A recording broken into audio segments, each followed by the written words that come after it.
তারপর অনেকে আহত অবস্থায় যারা হসপিটালে গেছে ওইখানে অনেকজন স্টুডেন্ট মারা গেছে। আচ্ছা, এই যে প্রকাশ করতেছে না, এটার জন্য কাকে দায়ী মনে করছেন? অবশ্যই এই সেনাবাহিনীর দলদের। কালকে যখন আমার ফ্রেন্ডরা প্রকাশ করতে চাচ্ছিল তখন ওনারা আমার ভাইয়াদের গায়ে হাত তুলছিল, ভাইয়াদেরকে যখন বাঁচাইতে গেছিল টিচারদের গায়ে পর্যন্ত হাত তুলছে ওনারা। এখানে যাওয়ার পর হচ্ছে যারা বড় বড় আপু ভাইয়ারা ছিল, ইউনিভার্সিটির মাইস্ট্রনেরও হচ্ছে বিএনসিসি স্কাউট যারা ছিল, ওরা সবাই পরিস্থিতিটা নিয়ন্ত্রণ করতেছিল মানুষের ভিড় কমানোর জন্য। যারা নিউ ডক্টর আপুরা ওরা হচ্ছে শিকল দিয়ে আর কি মানুষকে আটকাচ্ছিল যেন অ্যাম্বুলেন্স ভিতরে ঢুকতে পারে।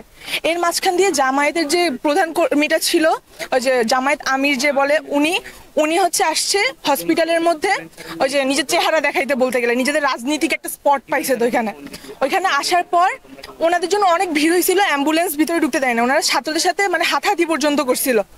ওনার যাওয়ার পরপরই আসছিল বিএনপির হচ্ছে এই যে রিজবি নামে একজন লোক আছে, উনি আসছিল, আর হচ্ছে দলের যে প্রধান হেডটা ছিল উনি আসছে। ওনারা প্রচন্ড ভিড় করছে। ওনাদের যদি সাহায্য করা উচিত ছিল তাহলে ওনারা চাইলে কিন্তু রক্ত পাঠাইতে পারতো বা বিভিন্নভাবে হেল্প করতে পারতো। ওনাদের যেহেতু সেফটি ইস্যু আছে, তো ওনাদের নিজেদের সেফের জন্য অনেকগুলো মানুষের দরকার হয়, ওটা জানা সত্ত্বেও ওনাদের এখানে কালকে যাওয়া উচিত হয় নাই। এমনকি যখন কোনো স্টুডেন্ট ওনাদেরকে বাধা দিতে গেছিল, স্টুডেন্টরা অনেকবার ট্রাই করছে ওনার জন্য ভিতরে না যায়, ওনারা স্টুডেন্টদেরকে হাত পর্যন্ত তুলছিল কালকে।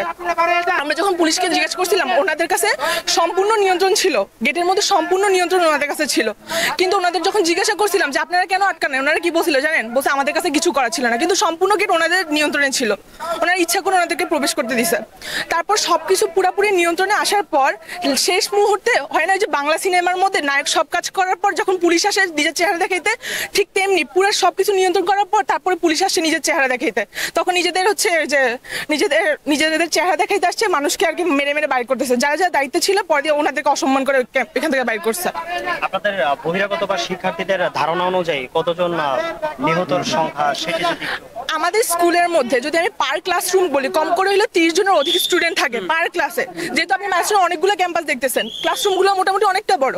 আমি বুঝি না কিভাবে ওনারা বলতেছে যে মাত্র 21 জন শিক্ষার্থী নিহত হয়েছে, পার ক্লাসে 30 জনের মতো স্টুডেন্ট থাকে, ওইখানে ওনারা কিভাবে কথা বলে? আহত সংখ্যা ওনারা পুরোপুরি প্রকাশ করে নাই।